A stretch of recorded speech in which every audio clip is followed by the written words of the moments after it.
नमस्कार, जय हिंद दोस्तों, स्वागत है आप सभी का आपके अपने परिवार अभय स्टॉक में। मैं हूं आप सभी के साथ अभय यादव। साथियों, रशिया ने अपने पेट्रोल एक्सपोर्ट के ऊपर जो है वो बैन लगा दिया है। अब ये बैन जो लगा है, ये सिर्फ़ और सिर्फ़ पेट्रोल के ऊपर लगा है। इसका अर्थ क्या है वो आगे आपको बताएँगे।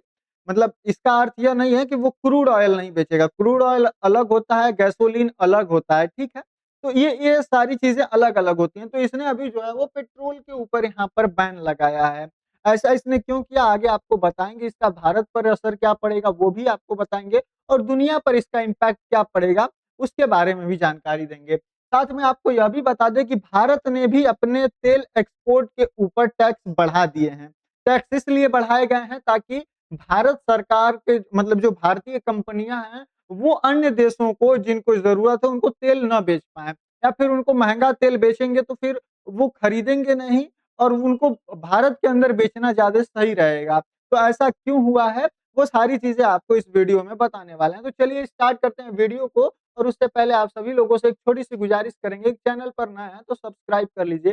फेसबुक पेज पर देख रहे हैं तो फॉलो कर लीजिए और हो सके तो पोस्ट पर अपने भी जो है कि इस वीडियो को शेयर ज़रूर करिएगा।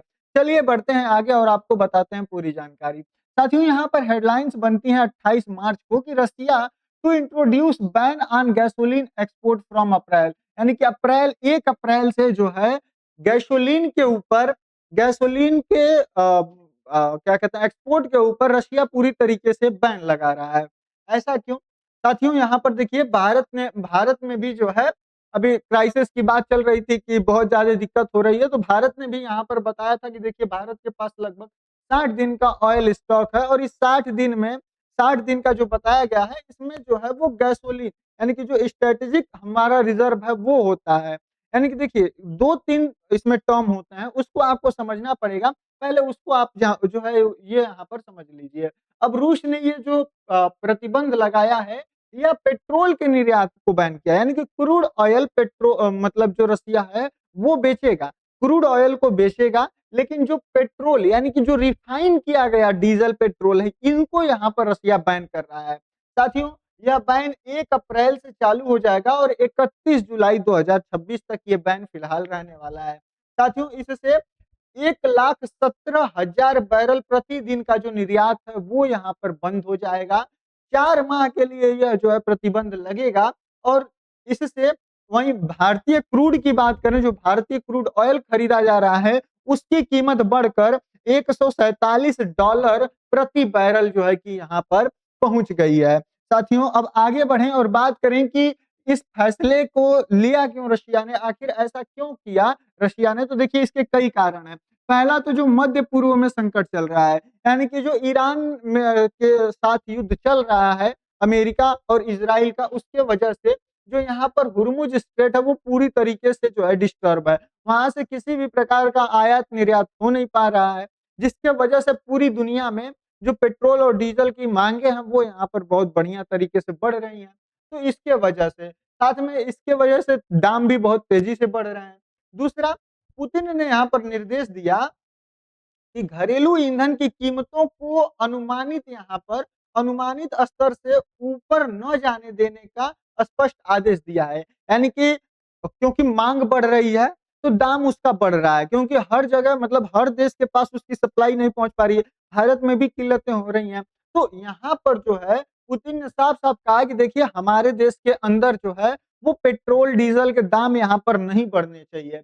इसके वजह से साथ ही घरेलू कमी का डर है। साथियों, आपने पिछले साल सुना होगा कि रसिया के अंदर जो है वो डीज़ल पेट्रोल की कमी आ गई थी। कई क्षेत्रों में यहाँ पर कमी आ गई थी।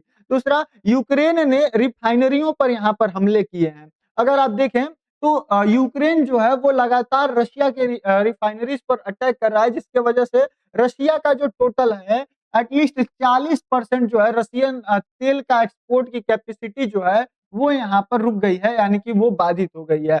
यह साराटोव और कृषि प्लांट है, यहाँ पर जो है कि यूक्रेन ने ड्रोन्स के द्वारा हमला करके इसको जो है कि अफ़ेक्ट कर दिया। वहीं आपूर्ति की प्राथमिकता है यानी कि जो यहाँ के उप मुख्यमंत्री हैं क्या कहते हैं रशिया के, इन्होंने ऊर्जा मंत्रालय को प्रस्ताव तैयार करने का आदेश दिया है और रिफाइनरियाँ पूरी क्षमता पर रिज़र्व प्राप्त करें, ऐसा इन्होंने आदेश यहाँ पर दे दिया है। अब साथियों बात करें कि मुख्य तथ्य और इसको अगर एक नज़र में आपको हम बताएँ, देखिए यहाँ पर टोटल 5 मिलियन मैट्रिक टन 2025 में जो है वो 2025 में रूस का वार्षिक जो है पेट्रोल निर्यात था, इतना इसने बेचा था।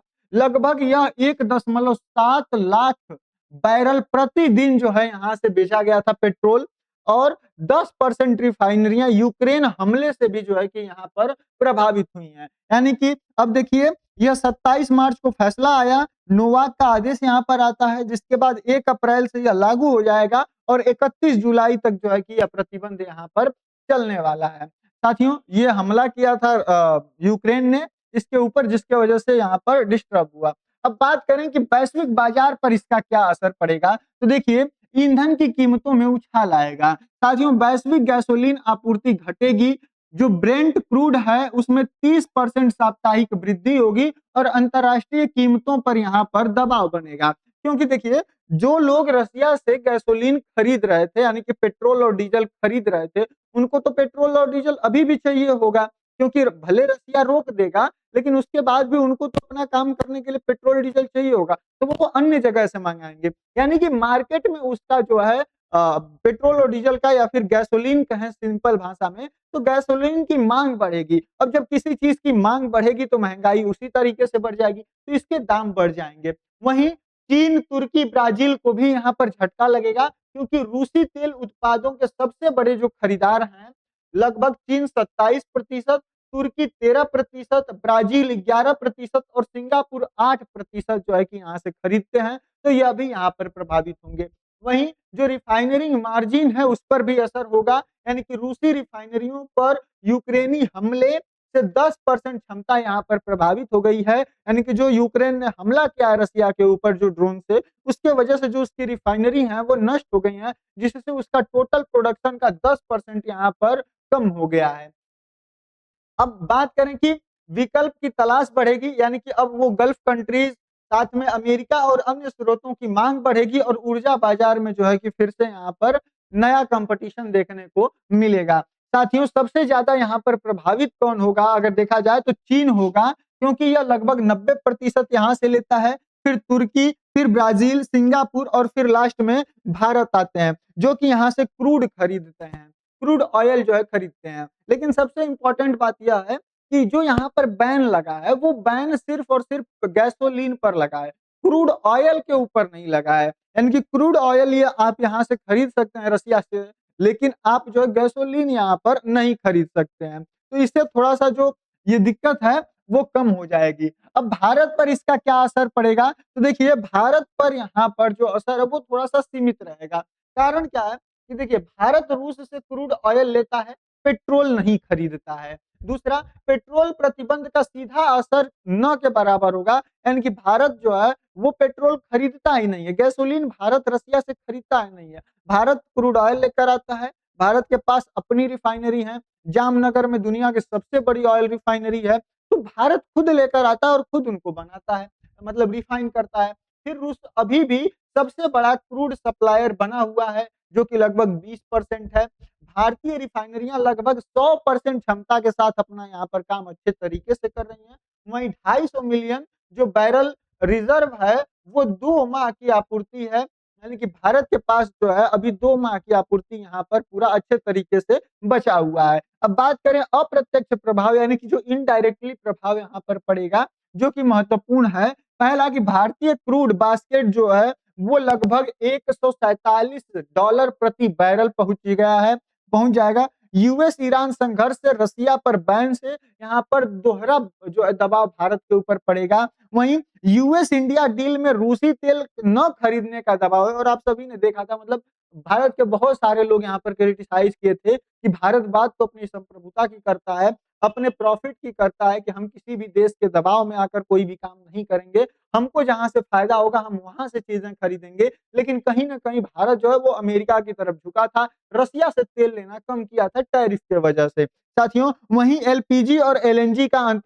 जो अंतर्राष्ट्रीय कीमतें हैं वो यहाँ पर बढ़ेंगी, गैसेस की भी, और भारतीय रिफाइनरियों को निर्यात का भी यहाँ पर मौका भी जो है कि वो नहीं मिलेगा। अब बात करें, मैंने अभी फिलहाल एक वीडियो बनाया था आपको कुछ दिन पहले, अगर आप पुराने व्यूअर्स हैं तो आपको पता होगा कि भारत सरकार ने डीज़ल और पेट्रोल के ऊपर से अपने जो टैक्सेस हैं उनकी कटौती की है और अच्छी खासी कटौती की है। वो वीडियो आपको ज़रूर देखना चाहिए, उस वीडियो से आपको समझ में आएगा कि सोचिए कि इतना महँगा होने के बावजूद भी जो क्या कहते हैं क्रूड ऑयल भारत सरकार हमको इतने में उपलब्ध करा रही है, अभी भी उसी रेट पर, तो जब सस्ता था तो यानी कि हमसे इतना ज़्यादा टैक्स लिया जाता था। तो ये वीडियो आपको ज़रूर देखनी चाहिए, आप उसको एक बार ज़रूर जाकर देखिएगा। अब बात करें कि भारत की जो ऊर्जा सुविधाएँ हैं या फिर जो दुविधाएँ हैं, मतलब ऊर्जा सुविधा को लेके जो दुविधा है, तो देखिए भारत का जो रूस पर निर्भरता है, वो यहाँ पर सस्ता क्रूड ऑयल भारत को मिलता था रसिया से।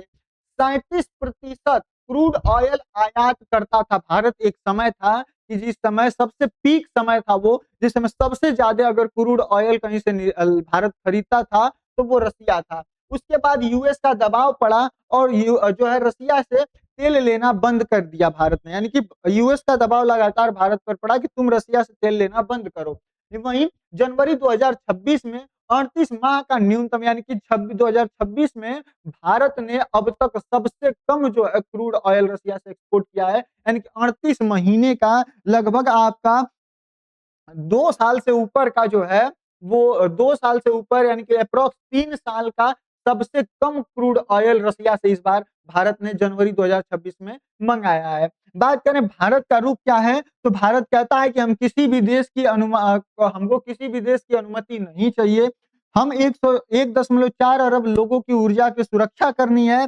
40 प्लस देशों से भारत जो क्रूड ऑयल मँगाता है और यह जो है विविधीकरण जारी है, यानी कि अभी भी भारत जो है अन्य जगहों की तलाश में लगा हुआ है। अब साथियों आगे क्या होगा? तो देखिए वेनेजुएला से खरीद यहाँ पर बढ़ेगी क्योंकि अब रसिया पर बैन लगाकर अमेरिका चाहता क्या है? उसने वेनेजुएला के राष्ट्रपति को उठा लिया, मादुरो को। अब उसके बाद वो उसका पूरा तेल खुद यूज़ कर रहा है, अब उसको बेचेगा, तो उसको खरीदार चाहिए था। तो इसके लिए वो यूक्रेन का देखिए, अगर आप इस चीज़ को समझेंगे एक बार थोड़ा-सा सारी चीज़ें साइड करके पॉलिटिक्स वगैरह, तो आप समझिए अमेरिका की चाल। पहले रसिया यूक्रेन में युद्ध होता है। युद्ध क्यों स्टार्ट होता है? तो नाटो नाटो कंट्रीज़ का मतलब नाटो का मेंबर बनना चाहता था यूक्रेन इसलिए। लास्ट में ये युद्ध झेलता है यूक्रेन, लेकिन यूक्रेन फिर से जो नाटो है उसको शामिल नहीं करता है। साथ में यहाँ पर सप्लाई देता रहता है अमेरिका कि चलो तुम युद्ध लड़ते रहो। जिसके वजह से रसिया के ऊपर ये कहकर सैंक्शन लगा देता है अमेरिका कि यह जो है अमानवीय चीजें कर रहा है, यानी कि यूक्रेन के ऊपर जो युद्ध है ये गलत कर रहा है रसिया, इसके वजह से उसके ऊपर जो है कि ये सारी चीजें हो जाती हैं, उसके ऊपर जो है वो लग जाता है टैक्सेस जो सैंक्शंस हैं। इसके बाद आप समझिए, अब रसिया से भारत जो है वो तेल बहुत ज़्यादा खरीद रहा था, ठीक? अब फ़ायदा बहुत ज़्यादा भारत को भी हो रहा था और काम यहाँ पर रसिया का भी चल रहा था। अब अमेरिका को दिखा कि उसको देखिए अमेरिका के ऊपर बहुत ज़्यादा कर्जा है, तो अब उसको यहाँ पर वेनेजुएला का तेल दिखा, तो वो वेनेजुएला के राष्ट्रपति को उठा लाया, अब वेनेजुएला का पूरा तेल उसका हो गया है। अब वो क्या कर रहा है कि भारत के ऊपर दबाव बना रहा है कि आप जो है क्या कहते हैं कि रसिया से तेल खरीदना बंद कर दीजिए। ऐसा क्यों कर दीजिए? क्योंकि अब आप जो है क्या कहते हैं हमारे यहाँ से तेल खरीदिए। इनडायरेक्टली तो ये यही कहना चाहता है कि अब तुम हमारे यहाँ से तेल खरीदो। क्यों? क्योंकि अगर तुम रसिया से खरीदोगे तुमको सस्ता पड़ेगा। तो ये बहाना ये दे रहा है इसको डायरेक्ट न कह के कि रसिया जो है वो इसीलिए युद्ध लड़ पा रहा है क्योंकि भारत उससे तेल खरीद रहा है। ठीक? जबकि ये खुद उससे जो है कि बहुत सारी चीज़ें खरीदता है, उसके ऊपर ये चर्चा नहीं कर रहा है। तो अब इसको खरीदार चाहिए था क्योंकि वेनेजुएला का तेल तो इसके पास अब आ गया था। अब इसको था कि बेचना है और भारत जो है वो बहुत ज़्यादा कंज़्यूम करता है, दुनिया की सबसे ज़्यादा यहाँ पर क्या कहते हैं कि जनसँख्या है। तो इसके लिए अब अमेरिका को अपना तेल बेचना था, अब वो भारत पर दबाव बनाना स्टार्ट किया, उसके लिए बहाना क्या सेलेक्ट किया कि रसिया जो है वो आपके पैसों का यूज़ युद्ध में कर रहा है। इसके वजह से आप जो है तेल खरीदना उससे बंद करिए। तो अब भारत को तो तेल अपना चाहिए ही क्योंकि भारत की जो ज़रूरतें हैं वो तो भारत को मतलब कंप्लीट करनी पड़ेंगी ना। तो उसके लिए अब उस भारत के पास ऑप्शन क्या बचता है? गल्फ में इधर युद्ध ही हो रहा है। अब भारत के पास ऑप्शन बचेगा वेनेजुएला यानी कि अमेरिका। तो कुल मिला-जुला कर ये जो पूरा युद्ध चल रहा है अगर आप इसको सभी जगह से जोड़ कर देखें तो इन पूरे युद्धों का न किसी मानवीय चीज़ों से लेना-देना है, ना किसी देश को बचाने से लेना-देना है, कुछ भी नहीं है। इसका कुल मिलाकर अर्थ यही है कि अमेरिका को फ़ायदा हो, अमेरिका को प्रॉफ़िट हो, लोग अमेरिका के ऊपर निर्भर रहें। तो ये अब अपना जो वेनेजुएला का तेल है उसको अब बेचना चाहेगा और भारत जो है कि भारत को इसको खरीदना पड़ेगा। नवीनीकरण ऊर्जा में निवेश भारत कर सकता है। रणनीतिक भंडार को भारत मजबूत कर सकता है और मध्य पूर्व विकल्पों की तलाश कर सकता है, यानी कि जो मिडिल ईस्ट में अन्य विकल्प हैं उसकी भारत यहाँ पर तलाश कर सकता है। साथियों, यहाँ पर अगर आप देखें तो भारत सरकार ने भी जो भी भारत में रिफाइनरियां हैं उनको कह दिया है कि अगर आप जो है तेल अपना बेचेंगे किसी भी अन्य देश को तो आपको टैक्स देना पड़ेगा। यहाँ पर टैक्स की जो कीमतें हैं वो लगभग मतलब डीज़ल पर लगभग ₹23 और प्रति लीटर और लगभग ₹29 पेट्रोल पर जो है कि यहाँ पर बढ़ा दिया गया है किसी भी अन्य देशों को। एप्रॉक्स ये सही नहीं है लेकिन लगभग ये 22-23 और 30 के बीच का ही है। इतना टैक्स उनके ऊपर प्रति लीटर जो है वो लगा दिया गया है। इससे होगा क्या? क्योंकि देखिए जब रसिया जैसे देश में दिक्कत आ सकती है तो फिर भारत को भी दिक्कत होगी। लेकिन जो कंपनियाँ हैं उनको अपना प्रॉफ़िट देखना होता है। तो इसके वजह से भारत सरकार इन पर टैक्स लगा रही है ताकि ये जो तेल है वो भारत के अंदर ही रखें, भारत के लोग ही इसका यूज़ करें जिसके वजह से भारत के अंदर जो है